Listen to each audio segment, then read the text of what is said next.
सभी युगों में कलयुग सर्वश्रेष्ठ क्यों है? युगों में कलयुग, वर्णों में शूद्र और इंसानों में स्त्री श्रेष्ठ है।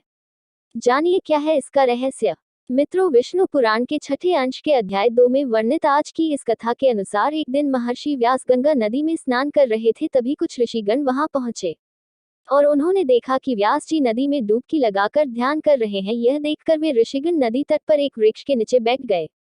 फिर कुछ समय बाद महर्षि व्यास जब ध्यान से उठकर जल में खड़े हुए, तब वे कहने लगे कि युगों में कलयुग, वर्णों में शूद्र और इंसानों में स्त्री श्रेष्ठ है। ऐसा कहकर उन्होंने जल में फिर से एक डुबकी लगाया और फिर कुछ समय बाद बाहर निकल कर बोले, शूद्र तुम श्रेष्ठ हो, तुम धन्य हो। यह कहकर महामुनि फिर से जल में मग्न हो गए और फिर जल से निकल कर बोले, स्त्रियां ही साधु है और उनसे धन्य कोई नहीं है।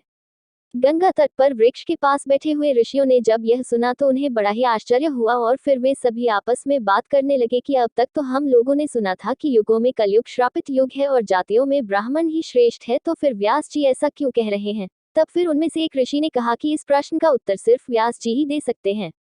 तो फिर कुछ समय बाद व्यास जी जब उन ऋषियों के पास पहुंचे, तब उन ऋषियों ने इस प्रश्न का उत्तर व्यास जी से मांगा, युगों में श्रेष्ठ कलयुग। तब फिर व्यास जी ने इसका उत्तर ऋषि को देते हुए कहा कि हे ऋषिगण, जो फल सतयुग में मनुष्य 10 वर्ष तपस्या, ब्रह्मचर्य आदि करने से मिलता है, वो फल मनुष्य त्रेतायुग में 1 वर्ष और द्वापर में 1 महीने और कलयुग में 1 दिन में मनुष्य प्राप्त कर सकता है। इस कारण ही मैंने कलयुग को श्रेष्ठ कहा है। वही जो धर्म सतयुग में त्याग, त्रेता में यज्ञ, द्वापर में देवार्चन से प्राप्त होता है, वही कलयुग में प्रभु की भक्ति और कीर्तन मात्र से मिल जाता है।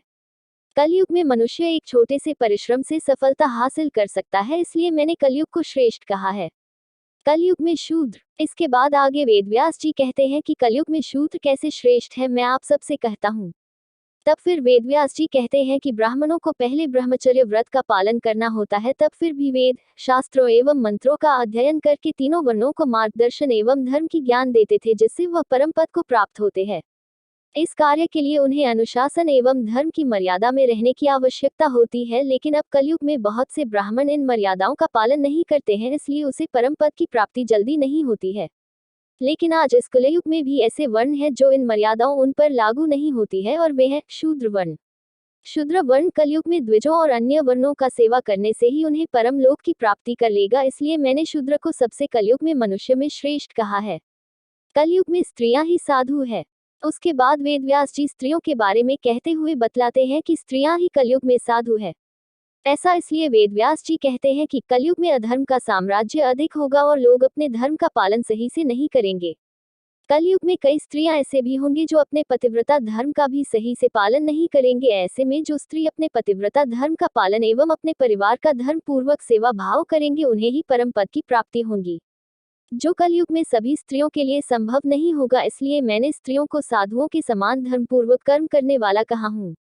यदि आपको यह जानकारी अच्छी लगी हो तो लाइक करें, शेयर करें और हमारे चैनल को सब्सक्राइब करें। धन्यवाद।